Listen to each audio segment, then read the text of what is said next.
back. Hello, everyone.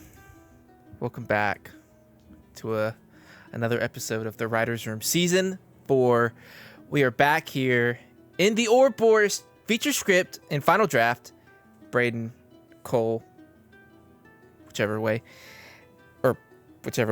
And we're going to try to write a nice little prison escape sequence. Well, not prison escape sequence.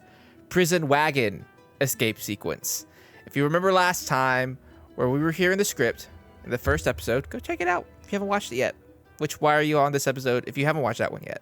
It's a bit strange. But, very basically, we introduce our character, Jeanne, our protagonist, and we have her wandering the desert alone and without much context as to how she got there, what's going on.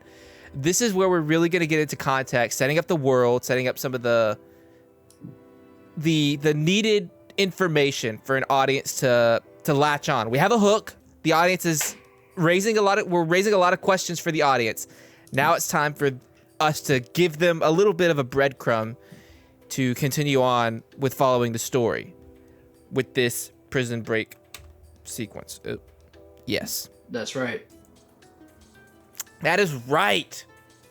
Get excited, get pumped.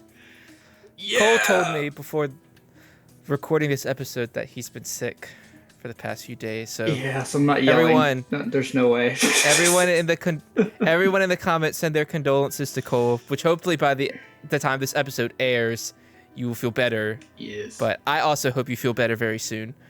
But regardless, you're gonna have to do some writing today, and I could put you on the spot right now to start it off for today.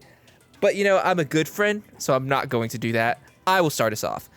But first, I think it would be helpful to read the beat that we wrote out back in Season 2, which I hope it's pulled up on the screen for y'all to see. If not, we'll figure it out.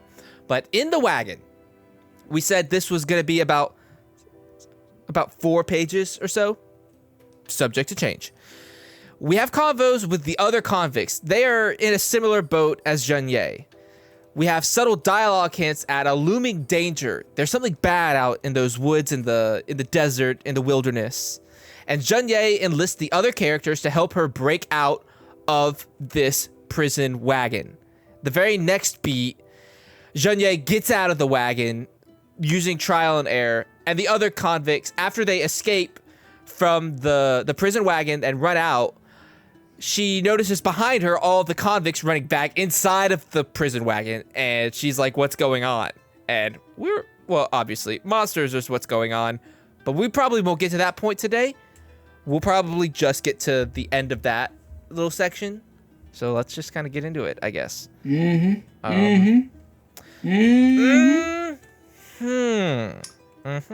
Okay. Interior, exterior, prison wagon, night. Let's see.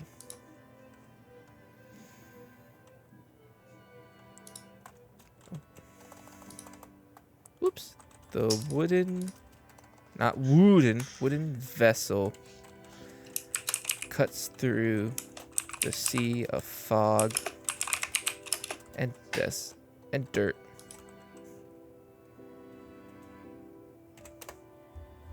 We'll just make this an exterior shot.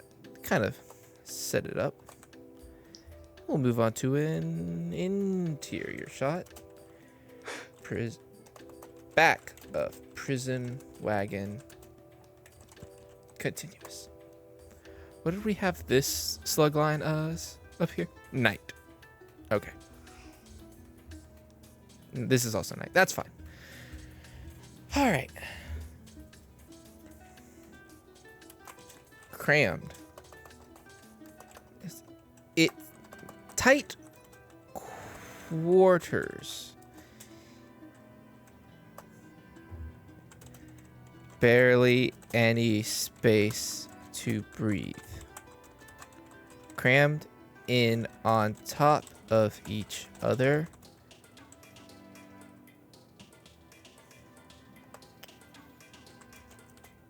A number of prisoners,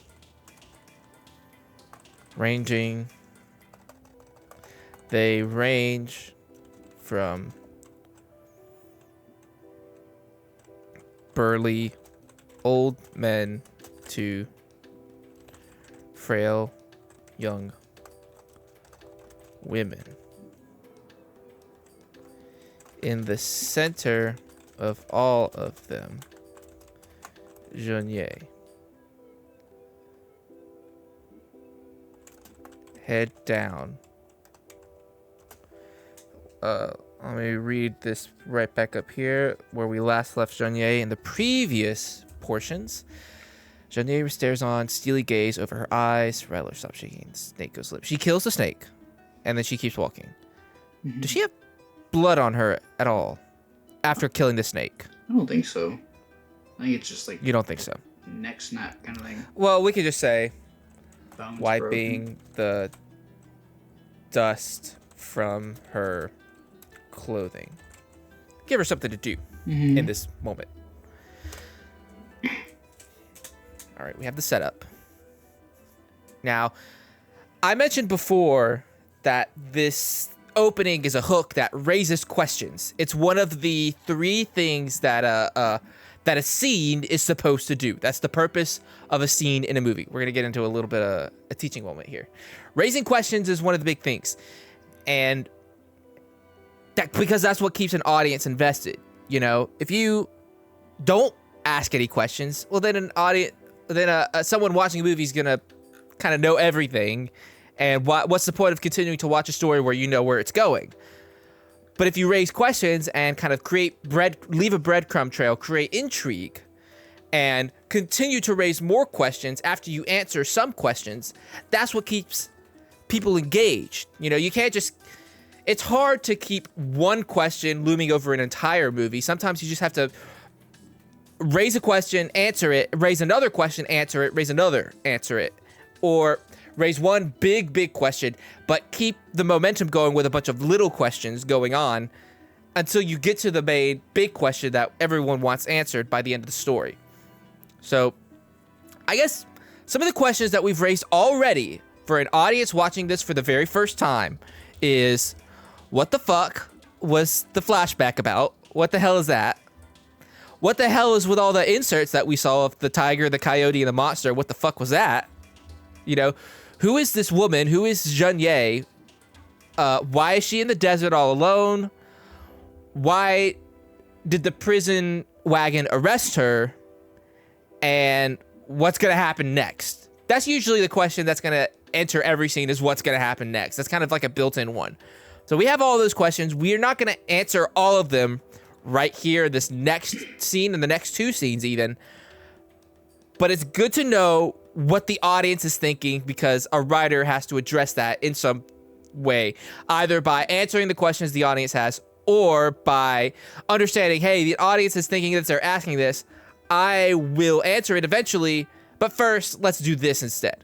So I think around this time, we should probably give a little bit of insight into who Jeunier is. That was the purpose, really, of this wagon scene, is to give her someone to talk to and to kind of show her skills as a wily kind of person before she fights monsters for the first time. And we show that maybe she's not an experienced monster hunter, but she's an experienced hand-to-hand combatant, you know? Or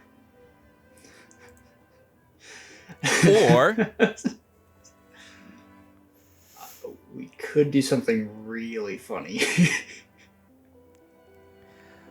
I don't like the concept of doing something, quote, really funny in our Western horror film, but go ahead. It doesn't come off funny necessarily, but we're in a wagon. If we have one of the prisoners wake up as if they were unconscious, we can say, you're finally awake? Hey, you're finally awake. You were trying to cross the border, right? Walked right into that Imperial ambush, same as us. That thief over there.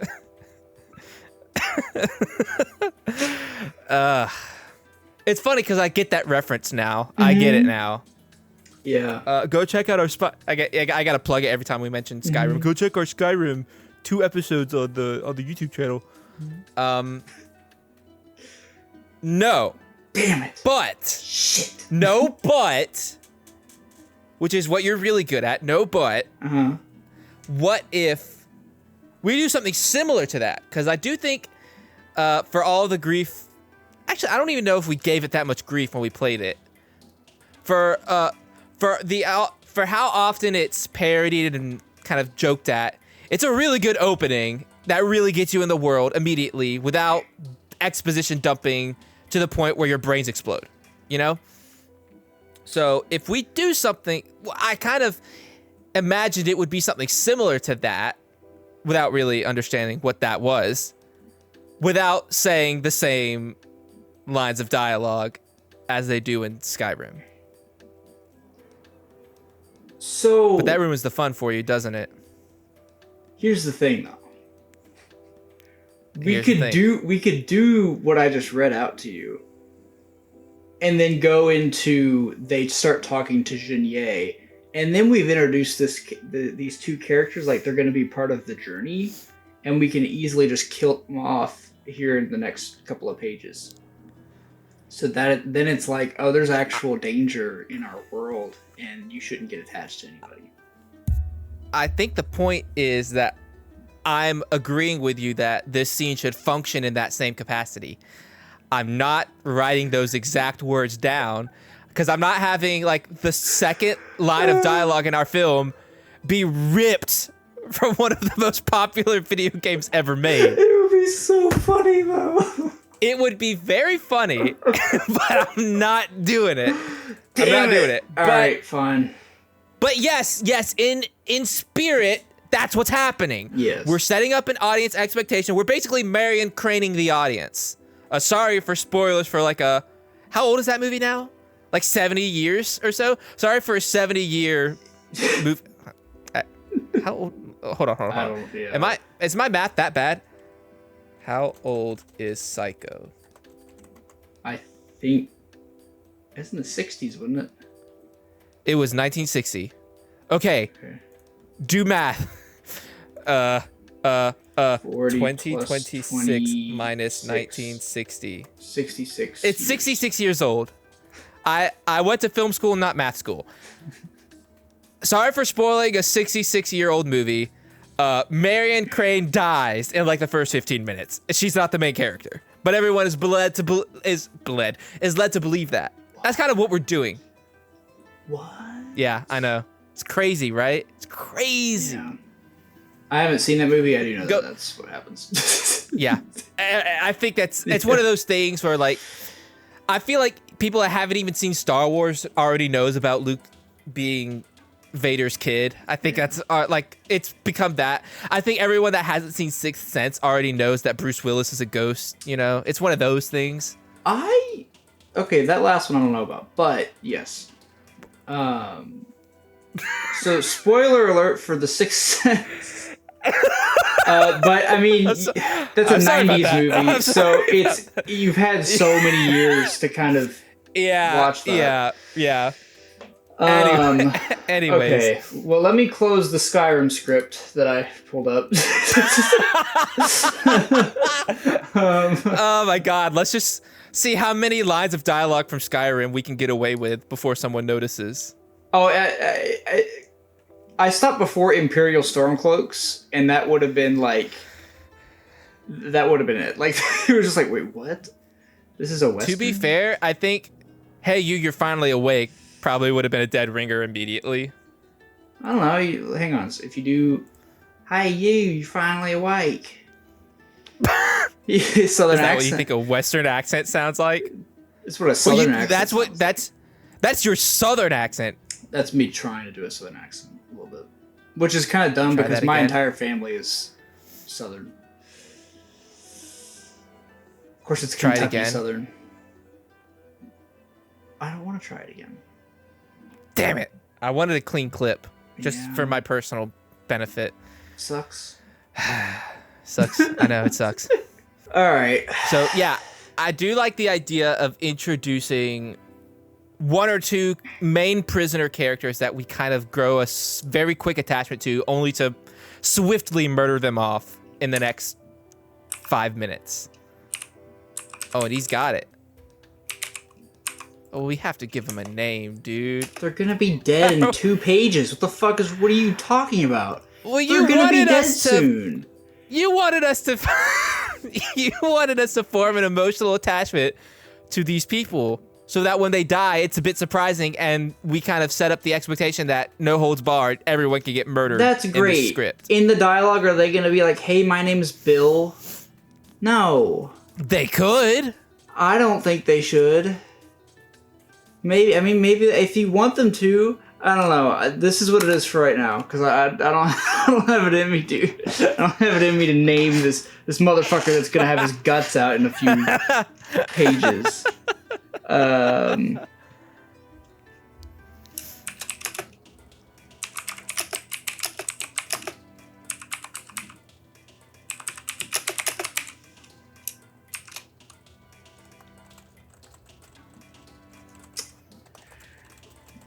So what are you supposed to buy?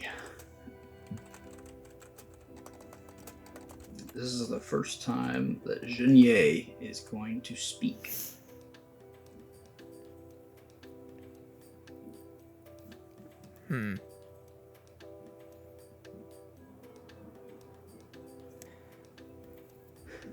Now, last week, there was some debate on her speaking.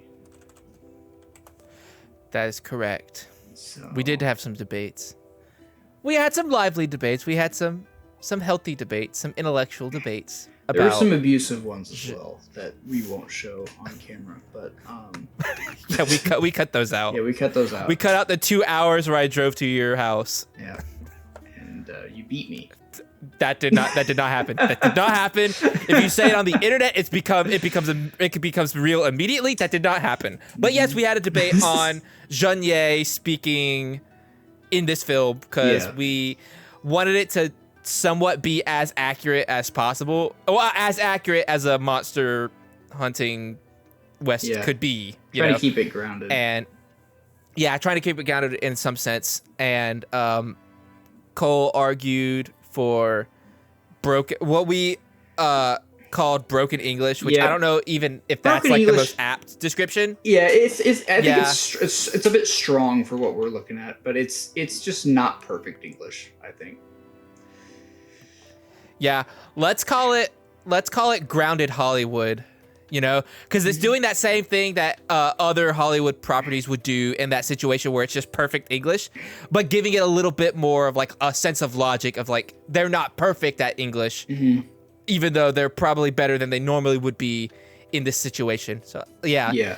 I suggested the very grounded approach that based on research, maybe the only access she would have had to English was sign language, and that would be her mode of communication, which I can immediately concede would be very cumbersome for an audience to get used to, especially for 2 hours. Yeah.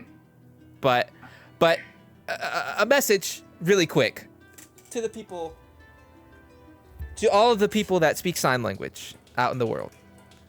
I promise you, one day you will be in a movie that I write for an extended period of time. It is not this one, because this guy over here, he hates you and he shot it down. Okay. I'm kidding. Hold on. I'm kidding. Although, you will have your day in the sun. I don't think that was she did do ASL. sign language, didn't she? I'm not sure that was ASL though. That might have been. I think her it probably character wasn't ASL, but it was sign language. I think she made if up I'm not mistaken. her own language though. That was her character. Like she had to make up a language or something until season 5. Okay. Yeah. Yeah. But yeah. I will go on my world tour of trying to include every single minority as I possibly can into a movie, because y'all deserve a spotlight, especially by people of your group. I think that's the most beautiful thing in the world, is when you can see representation. So to all the Chinese assassins that do sign language out there, I am sorry, but we're going to have Jeunie speak grounded Hollywood. Oh, I zoomed in more. Grounded Hollywood type of style, similar to, as Cole suggested, Shogun. Yeah. I didn't, to be fair, I said I would watch Shogun, and I tried to, but I didn't get to it. I'm going to try to tonight. That's fair. Because I now have time set up, but Yeah. I will watch it. But I do agree, I can concede that's probably going to be the most engaging for an audience. Yeah. Without completely, making no sense of it and saying, oh, she speaks complete perfect English. Yeah. Yeah, I know I said broken English last episode. That is a bit of a strong word for it, but yeah, something to what you're saying, yeah. Yeah, I think it was one of those communication things where we kind of agreed on something similar, but we were thinking that we were coming from complete opposite. Which I wonder how many times that's happened, because it's not the first time where we were on the same page, but the way we said things made it seem like we were arguing against each other from complete opposite ends of the ring. I think that is the first time that's happened. I don't think we've ever shared an opinion, but the miscommunication, I don't think that's been a thing. It might. Billy, if there is an instance from season 2 that you can find, insert it right here. Yeah, If not, whatever. Interesting. I don't know. I don't know either. I kind of, to get back on track a little bit here, I kind of wanted to kind of intercut the scene into the prisoners kind of being in a lively chatter amongst themselves before they reach out to Jeanne. Mm-hmm. Nothing super crazy, but like a couple like lines here and there. Yeah. And I imagine what I want these prisoner characters to kind of embody is a gallows humor, and some people say it differently. Nihilism, however you want to say it. But they're basically like very dark humor kind of.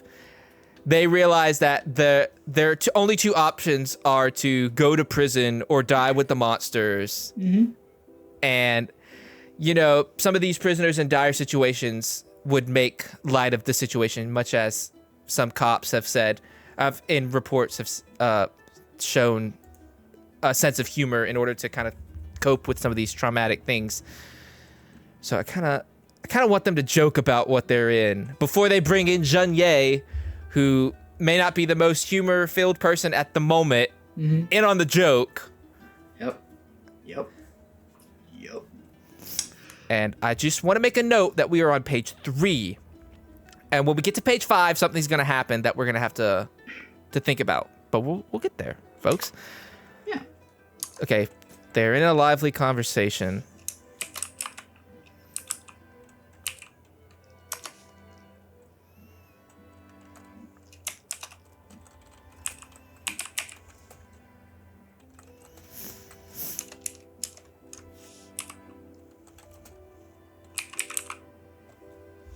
I want to make sure I'm getting words right.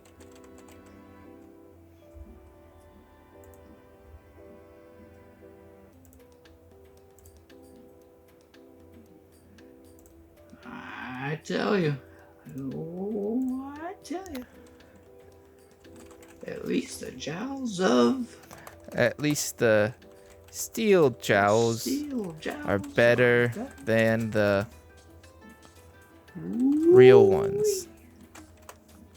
A howling laughter from the others.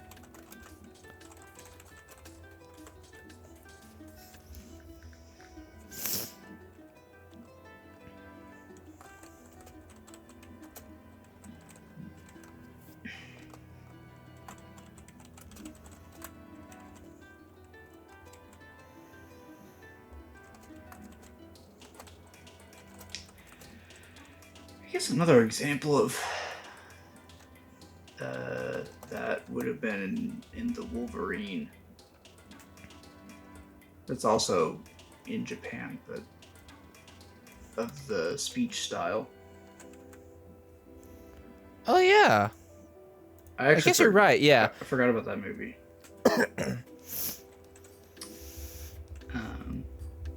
But yeah. I don't think it's done as well as in Shogun, but probably makes sense. yeah.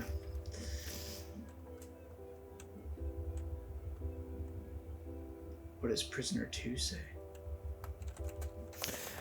He's gonna escalate the joke just like any great improviser. Fun fact: did you know that back in the 1860s they had improv classes in many outlaw prisons? It's very true. That's why every prisoner in this film is gonna be a comedian. That's crazy. And because I said it on the internet, it makes it true. It makes it factually true. That's right. Believe everything you see on the internet. Climate change, not real. Yeah, man. You got that right. I had it and I lost it because of that. Just, that Billy, truth bomb you just dropped. Little disclaimer.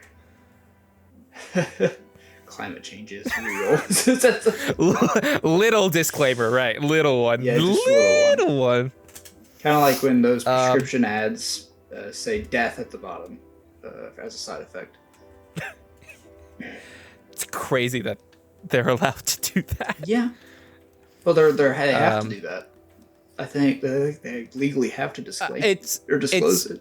No, it's crazy that they're allowed to like put it at the very end in the smallest print imaginable. Yeah. Mm-hmm. You know, just a few pixels. Like we told you, right? Yeah. Don't you own a magnifying glass at home? This is not our problem. And a voice at like 4 times speed with little text at the bottom. Yeah. You heard it. It was in the commercial. It was in the one where they were all singing. They were all singing in the neighborhood about how cool it was, set to the tone of Pink Panther's Stateside. Like, we were all having fun singing about the medicine. You didn't hear that it could cause rectal bleeding? Come on. Gotta be paying attention. So, rectal bleeding. Do you want to maybe redo your guesstimate on how long it's going to take us to write this thing? Because no, 8 episodes. We can really lock in on the last 2. I believe that fully. Okay. Listen. I said it would take 8 writers' room episodes. Yeah. And while the average writers' room episode is about an hour and 15 minutes, that does not mean that is the standard set time for a writers' room episode, because if you'll recall, the Christmas special was about 3 hours long. And this is factually true. The Christmas special finales of season 2 of The Writers' Room was about as long, if not longer, than Christopher Nolan's The Odyssey. Oh, Lord. So, in theory, if the last 2 episodes are 8 to 10 hours long, we could probably do it. Will that happen? God, no. No. That's not happening. That's not going to happen. Nobody wants to watch but that. It could. In theory, nobody wants to. Nobody wants to watch 8 hours of us straight. It's already a hassle to get them to watch 1 hour broken up, into this many episodes. Yeah. I will say, you've spent 4 minutes on this one line of dialogue. How about you shut the fuck up and stop judging me and let me do my goddamn work? That should be the new slogan of the show. The Writers' Room. Shut the fuck up and let me do my goddamn work. Really gets to the essence of the show.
Yar, har, har, har, har, har, har. The sheriff, which we spelled correctly, knocks on the... Is it a cage or is it a covered wagon? You know what? Let's look at this. Let's look this up. It should be a cage. Prisoner wagon, 1860s. It should be a cage. What did they look like? Yeah, it's kind of like a cage. Yeah. I'll have Billy throw in a photo for the viewers, but for Cole, I'll just kind of explain. It's like a covered wagon, but there's just a really large barred-in window on the sides and in the front. So the sheriff can shout through the... Okay. Not exactly like a full cage. Like there's like a good bit of wood on the walls, but a sheriff could like shout through, and the prisoners can see outside. Okay. Cool.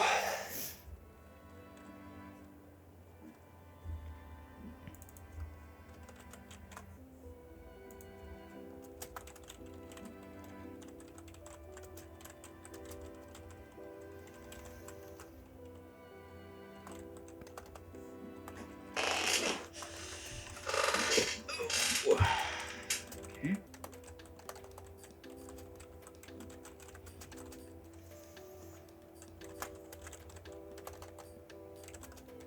Louts.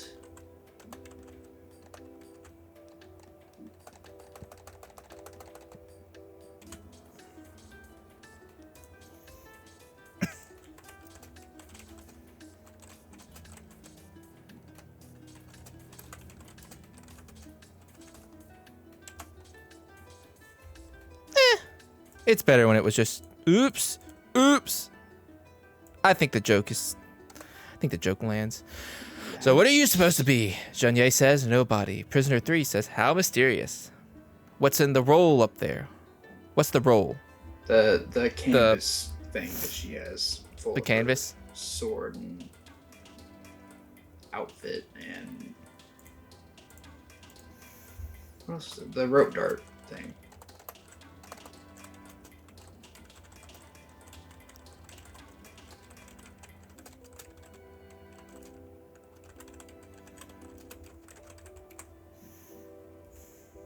Yeah. Yeah.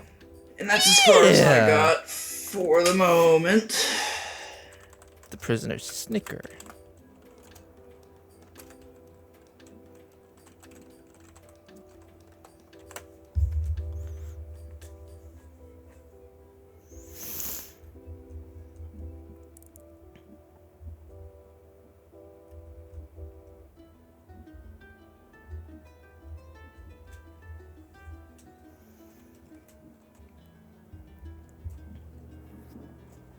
I want to just reiterate Yeah. what we're supposed to be doing. Okay. Around here is when she's enlisting the help of her fellow prisoners. Mm-hmm.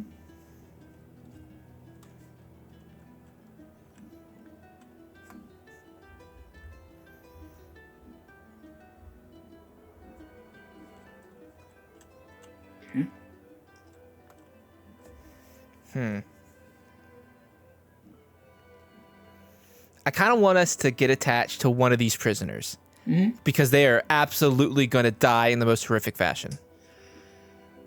And one of the easiest ways to get someone on a character side is if they save the cat or prevent someone from kicking the dog.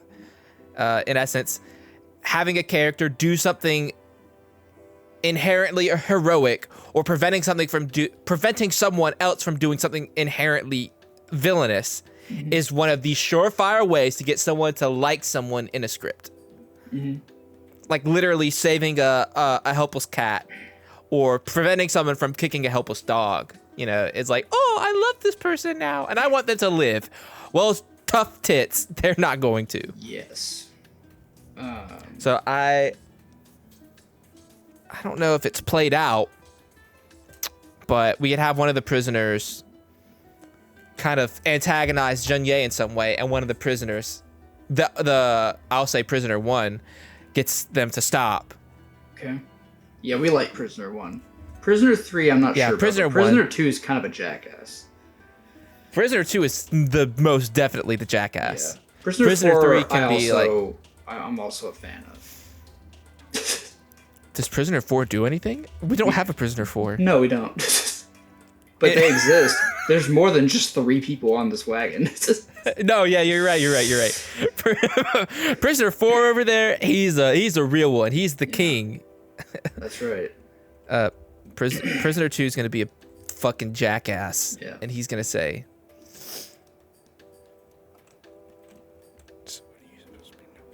how mysterious was in the role. Reminder of who I once was.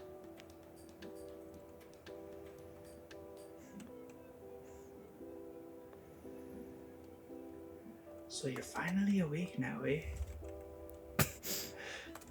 You trying to cross the border?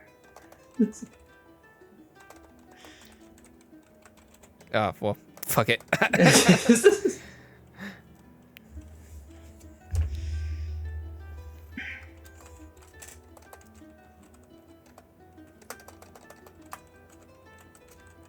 I mean, the fastest way to hate a character. Well, okay, you got something to see. Oh.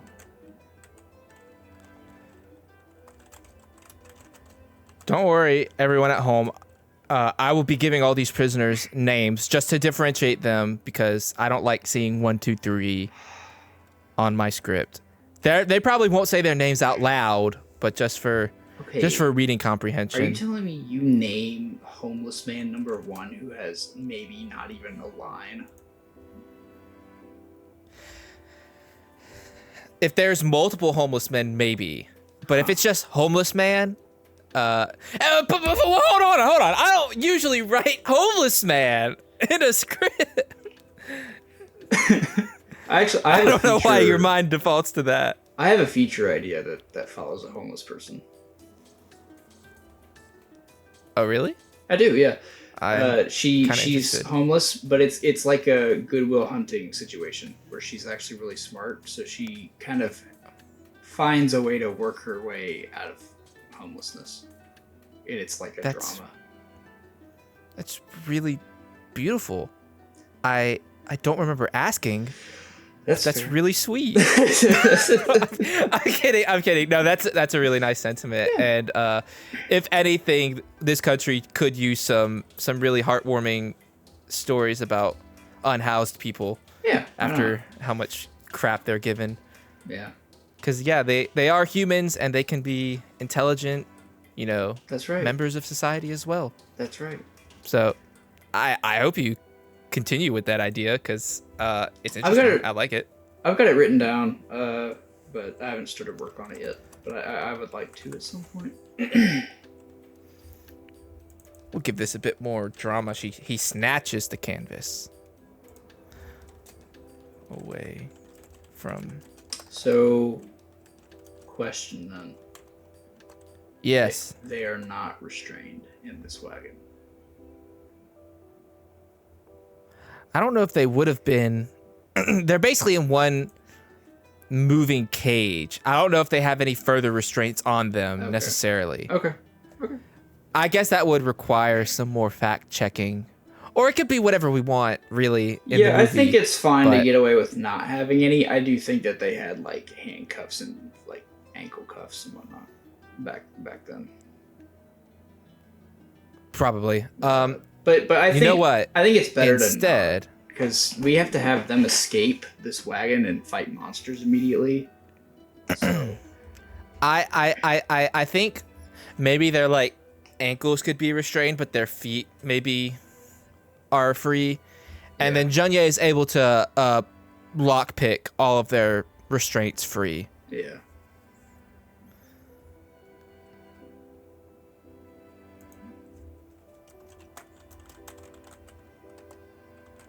All restrained at the wrist.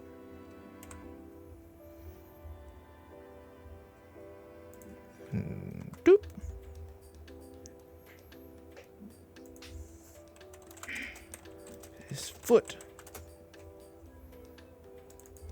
knocking the canvas away from Jeunet.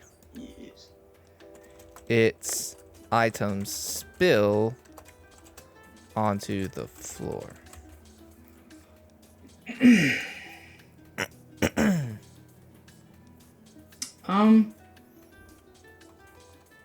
Actually, no. No, we can't do that because that's a reveal for later. But are covered from view.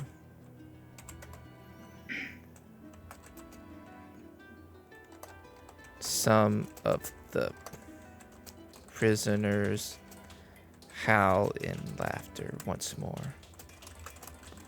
The sheriff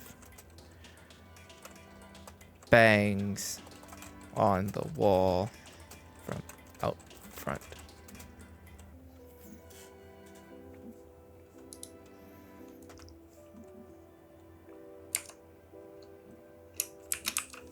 Oh, you're doing something. I am.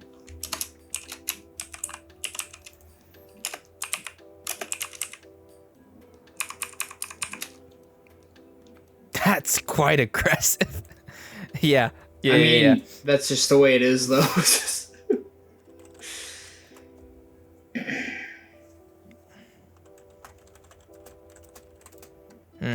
I want him to kind of bite back to the sheriff, but I'm trying to think of what a 1860s insult would entail. I also feel like that would just get them beat. So they probably wouldn't do a clap back here. But I don't know.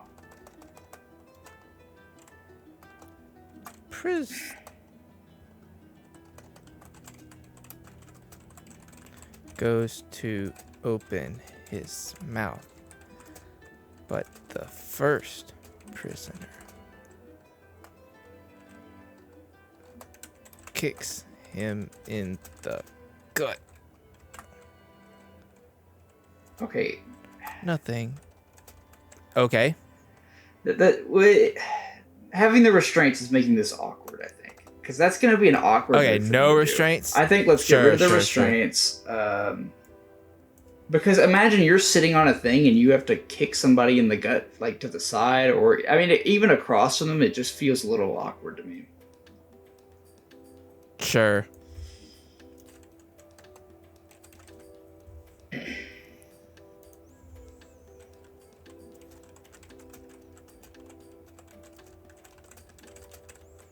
Yeah.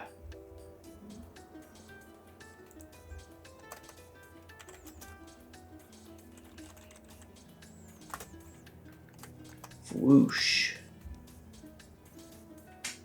Give it a bit of... I think in the wagon's going to be shorter than we thought it was.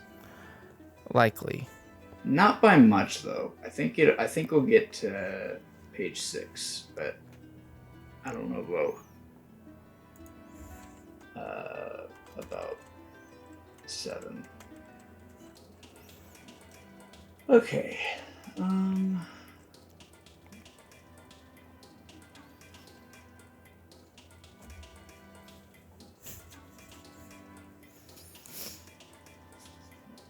Wait, where am I?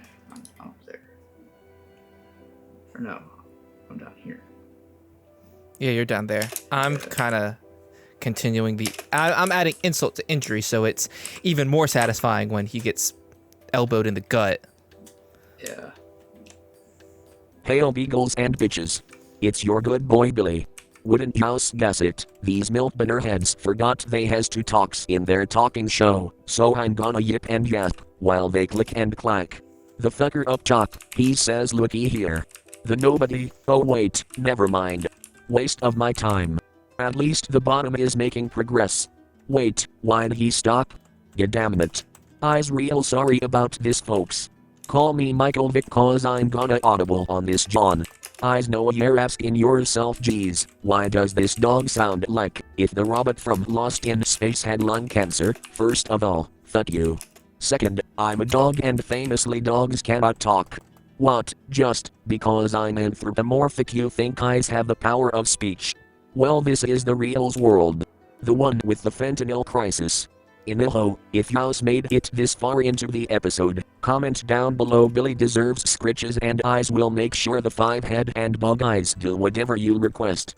Whether it's a game you want to see, a script idea y'all's had, or devious acts of torture. Basically what y'all's listeners missed, the second prisoner made fun of Shanye after kicking her shit, causing the others to howl likes me and prompting the first prisoner to kick that John's ass with elbows. Okie dokies, back to the doghouse. Bye.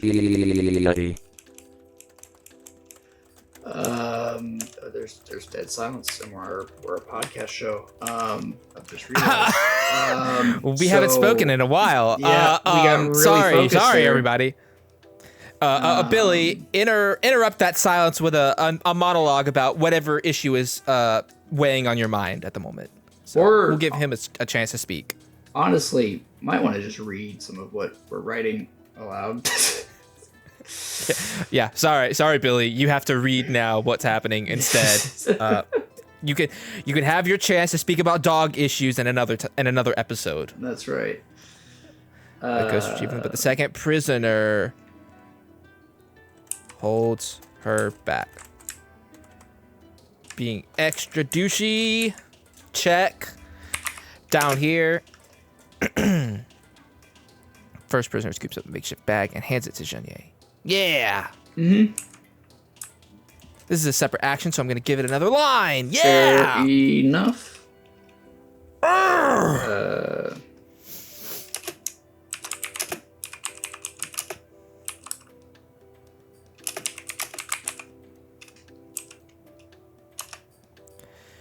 She looks up at him.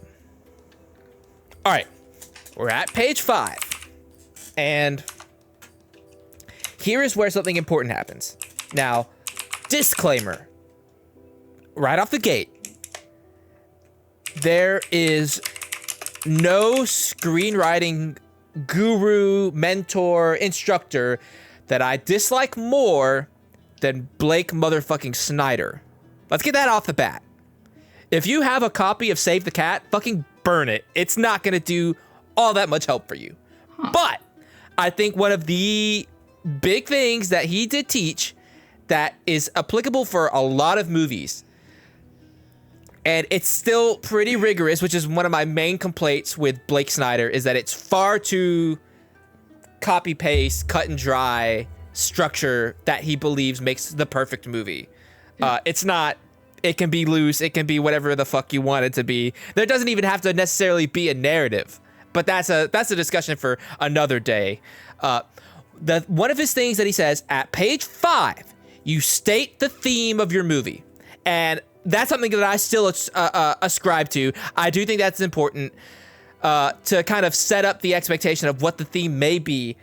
Not for the super astute, well, sometimes for the super astute audience that can read that kind of thing, but also for people on repeat viewings when they realize what the movie's really about, that we planted that seed early on, so it doesn't just like come out of fucking nowhere. Yeah. And it's not something that you like say outright to an audience without any kind of like flavor. You got to add flavor to it. You don't talk about the pancakes, you know. So I guess the real question is, Colton, what's your middle name? I forget. Barrett Gardner. James. Colton Barrett Gardner James. Okay. Esquire. I'm giving you a title that you don't even have to show I respect you. Okay. What do you think the theme of the movie is? I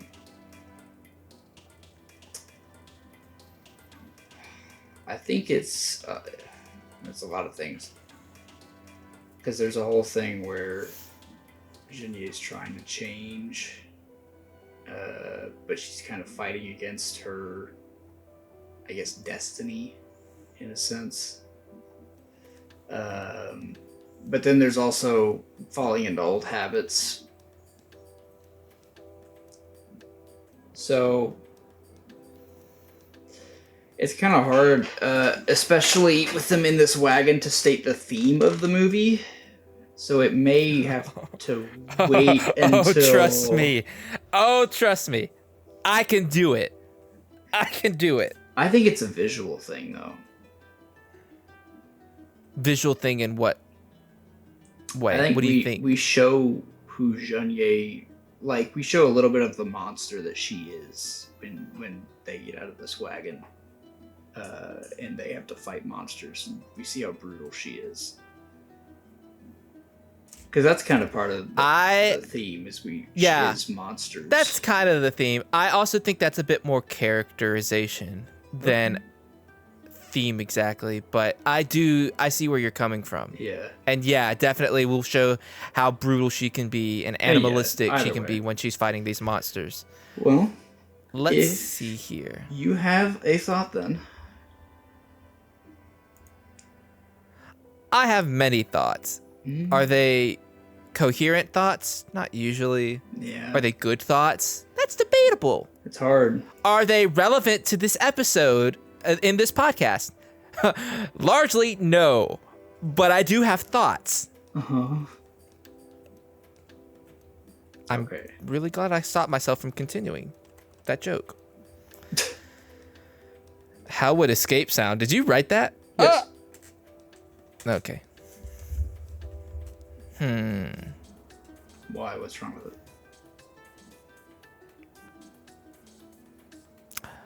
I don't know. Well, grammatically, but it's hitting it's not correct. Grammatically, it's not correct. That's not even the thing that I'm yeah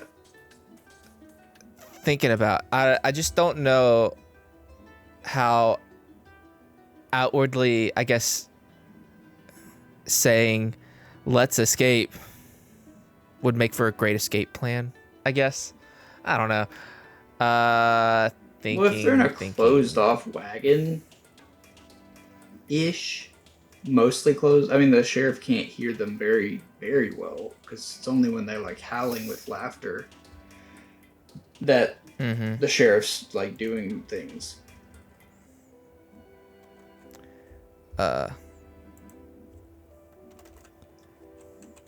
Prisoner.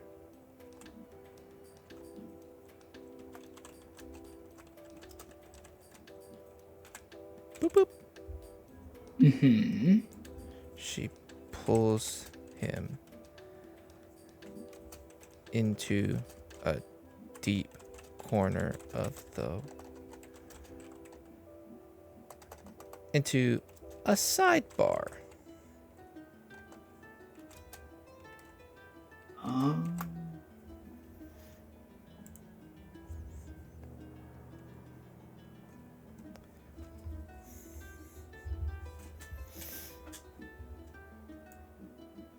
I don't even think she asks. She just says, "We escape now." Yeah.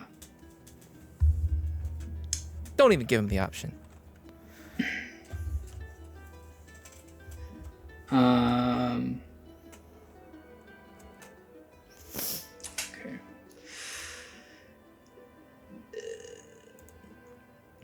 Okay, so then that brings us to her lockpicking stuff, probably. Oh, wait, unless... Well, that's... Well, that sure is a night... That... Oh, no. Huh. Alright. That sure is a nice sentiment. But... Alright, yours isn't any better than mine. Yours is no better than... Your accent is no better than mine. Excuse me? It is the same tone and everything, dude. It's the same thing.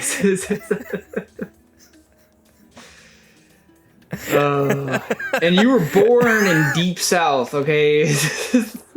Whoa. If I wanted to do a good Southern accent, I could. It's far funnier not to. Yeah. To all my Southern brethren out there, fuck you. I don't know. Get off. Stop looking at me. Stop talking to me. Stop asking me to talk to you. I'm doing a show. Stop. Just insulted an entire region where our audience can come from. It's okay. It's my people. You know. Yeah, that's true. I'm allowed to.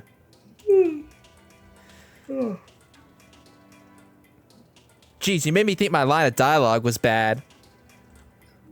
I don't know if it was working or not. We escape now. Huh. We could go like super stereotypical, like, by golly, Oh God, no. that does seem mighty swell.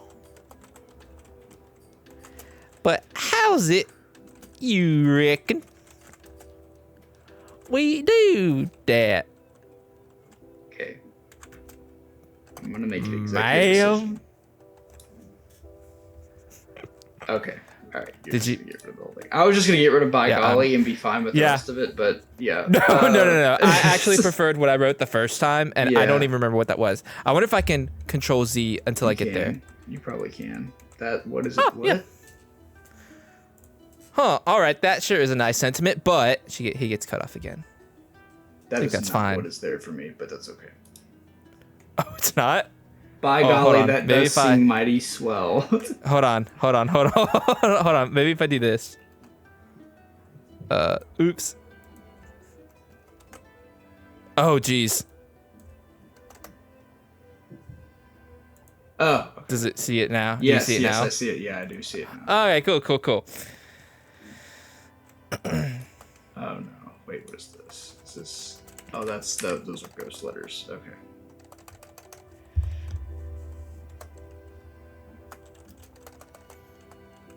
Jeannier gives no time for butts. She's already scooping up the contents of her canvas.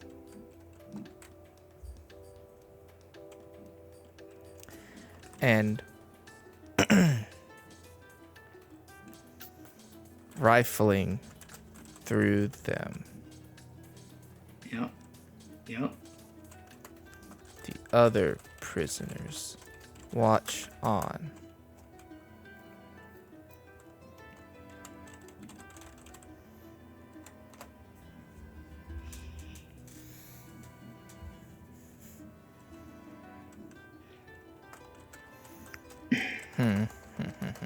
If you're really wanting him to be hated as much as I think you're wanting him to, the fastest way to achieve that, and I want to preface this with I don't agree with what I'm Having about him to be say racist? morally. Is that what you're gonna say? I was gonna say racism or sexism.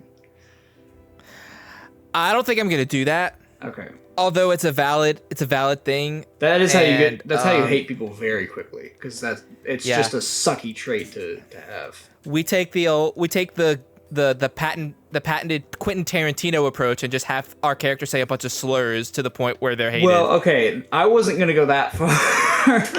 No, that's definitely not happening at all in this script. Yeah, no.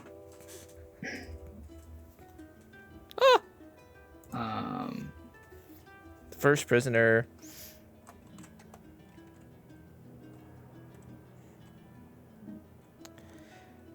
Takes us. Hovers over Jean. Yay. Wiping his brow. His gaze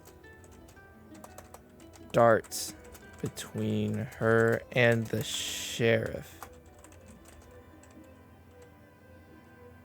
Up front. And the sheriff. Yeah. Yeah.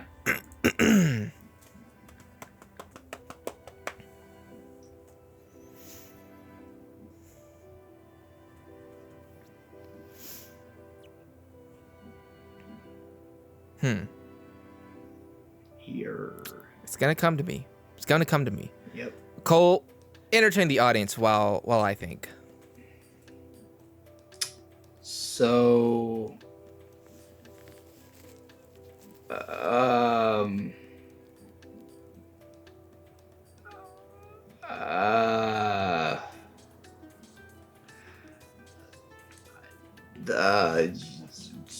you guys like weather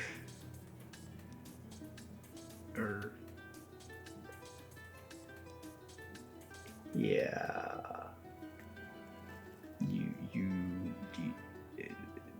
You having a good day? You doing stuff? You like pencils? I like pencils. Because you can erase with a pencil. You can't with a pen. But, you know.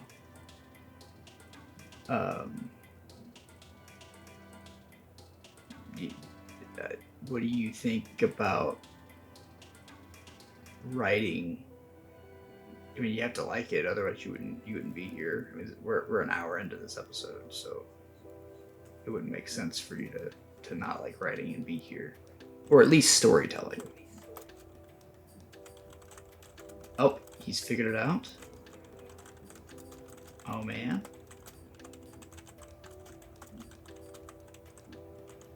This is exciting. Hope y'all are enjoying the episode. I haven't seen the Odyssey yet, but I think I'm gonna see it in the theater at some point. I don't know when, but I think I'm gonna do that. I am a big Christopher Nolan fan. So I'm hoping that this is a good one. I'm hoping. Don't know, but I'm hoping. I haven't looked at any reviews or anything on purpose to kind of just be ready to go to the theater and watch it. But yeah. Yeah, man, bro is writing up a storm. Not really, it's only a few lines, but... Oh. Windows had a problem. I don't know what that was.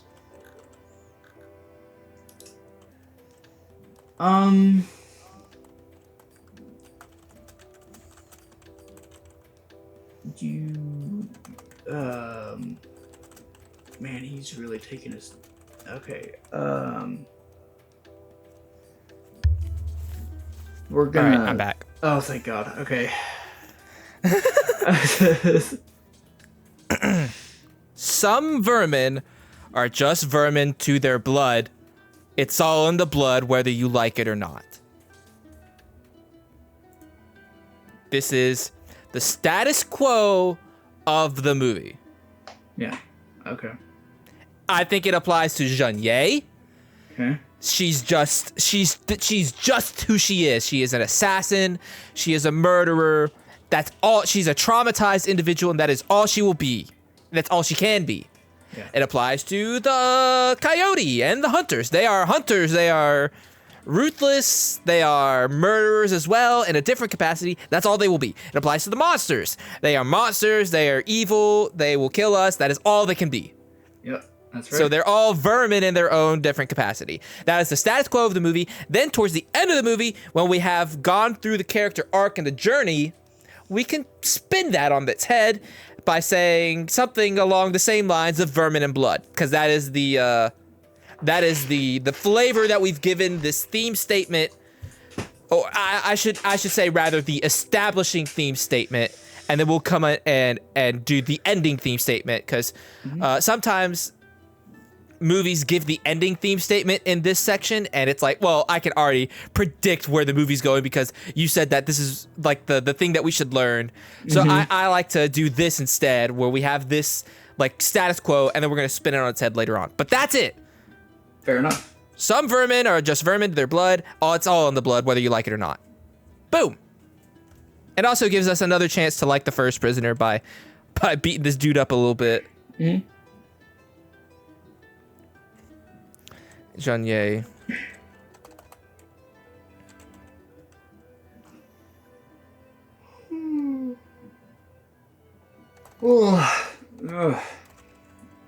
Sheriff. He is off screen. Yep. Hey! Did you have him off screen up here? I forgot to put my off screen up there, yeah. I got you. Thanks, there we go. man. Janye hits the deck, her body covering her tools. Well, first I should preface the sheriff looks back into the wagon.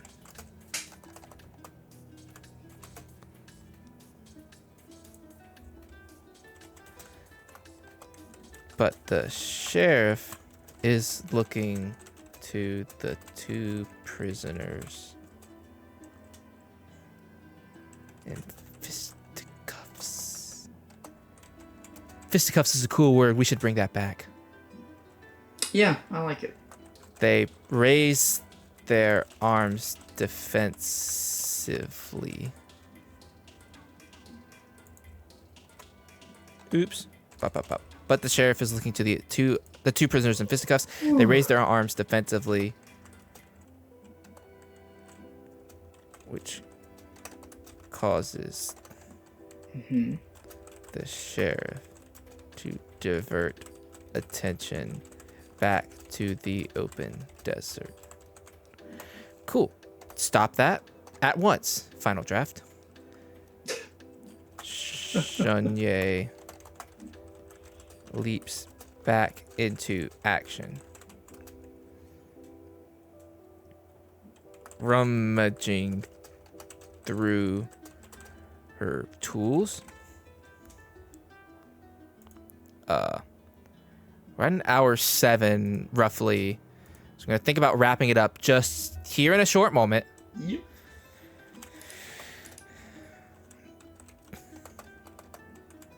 All prisoners now look on in awe.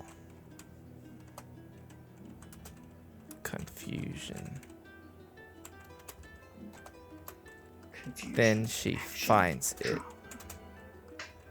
Pulling.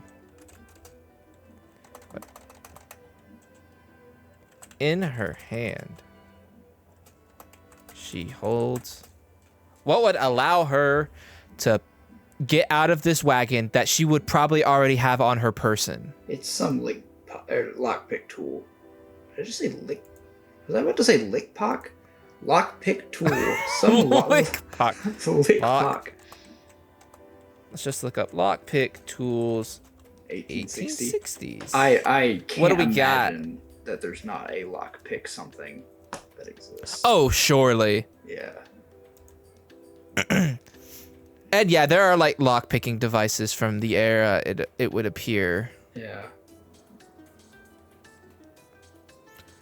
So let's not even get uber specific.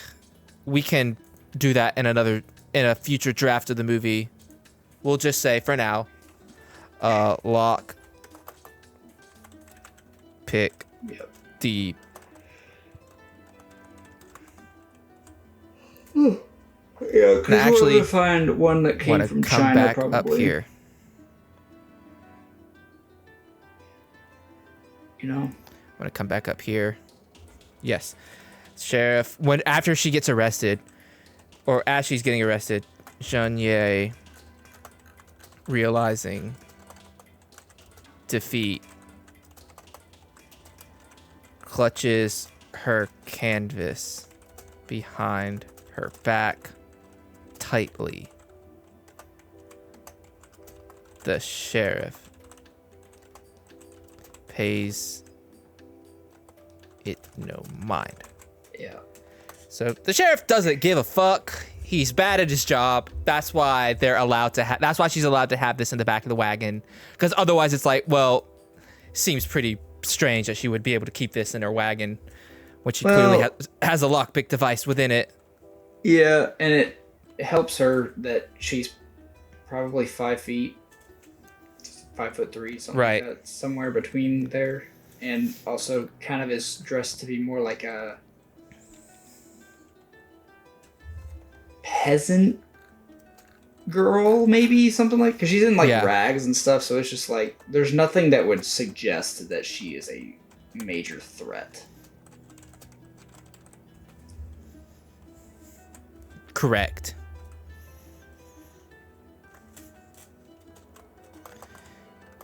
Even the second prisoner gaze softens. Jeanne wastes no time. She slides to the large gate door of the wagon and begins fiddling with its lock. The first prisoner comes to her side aid. It's probably Other prisoners move to the front of the wagon,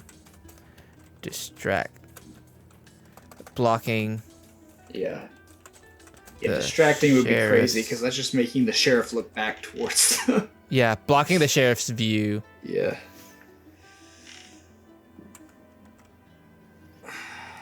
We'll give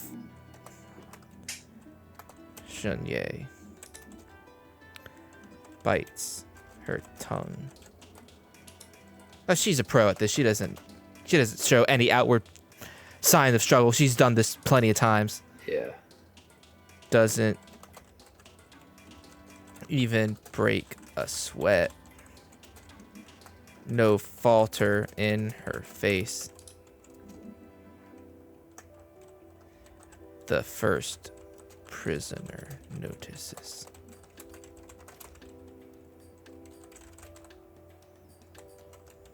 Some nobody you are. That's what he said, right? That she called herself a nobody. Yeah. Yeah, Okay. yeah. Cool. Sweet. I want him to have a little mini conversation so we get even more attached to the first prisoner. Yep.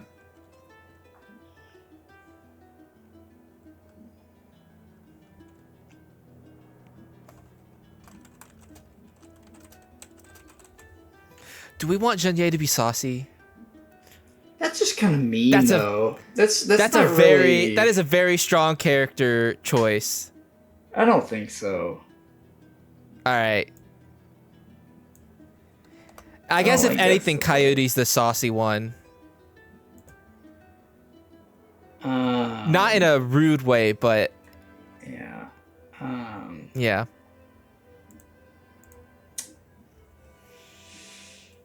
Yeah. Let's see. What could she say there?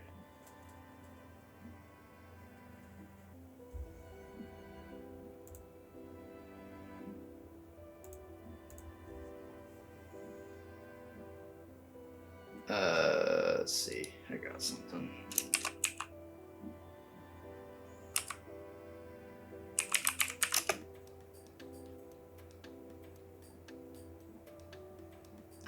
Well, I had something.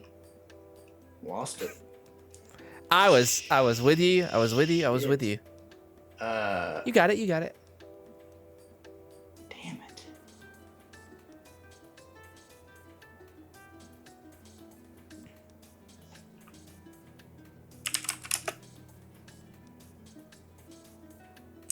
Can slip away. Gosh, I had something and now I'm just like maybe hang on.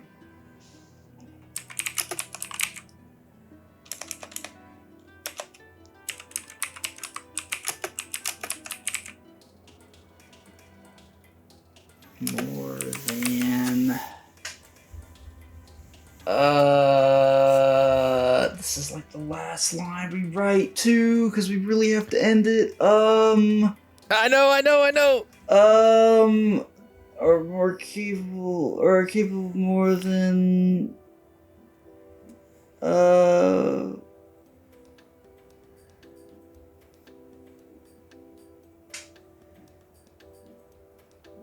and actually it would be, we'll do that.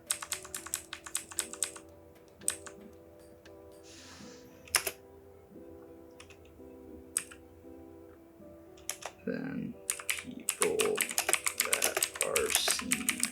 I don't That's what I've got. I can't. Yeah, it's okay. Let's see. Oh, why is it so hard though? I don't know.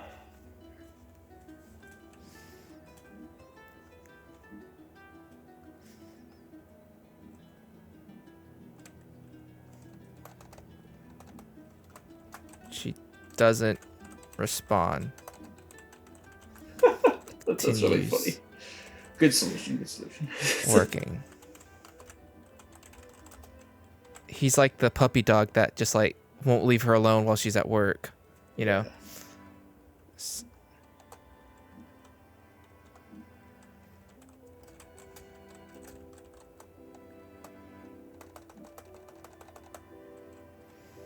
I wanted to ask I want him to ask her about.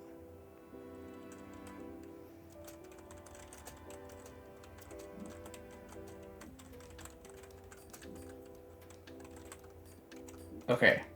All right. Okay. And we'll have to pause right here. Just as it gives Jungye pause, we will pause. Yeah, because we have to First, stop. as I save the script. Yeah, we have to stop now. But we're getting into it. We're getting into it. It's getting fun, and a lot of cool things are happening. So 100%. thank you so much, everybody, for watching. If you're watching this on Spotify, thanks for listening.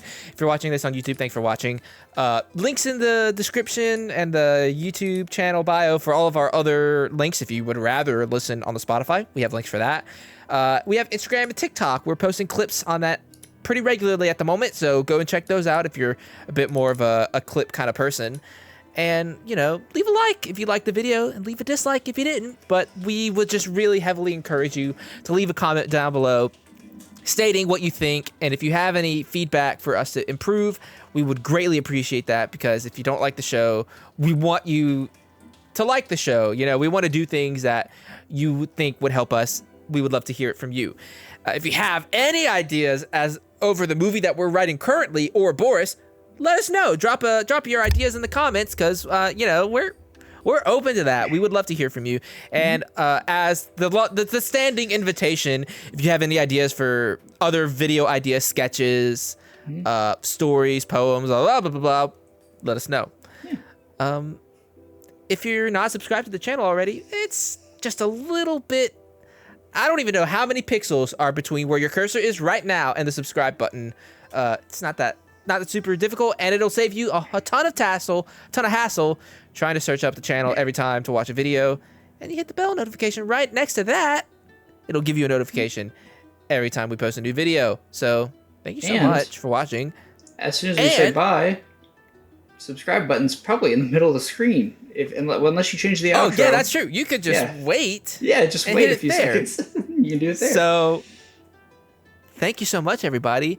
We'll see you, if not in the world of Ouroboros, hopefully in the world of Bloodborne, if you watch our gaming stuff, or in the newsroom with Martini Shot at the end of every month. So, goodbye. Goodbye. And we'll see you soon. Goodbye.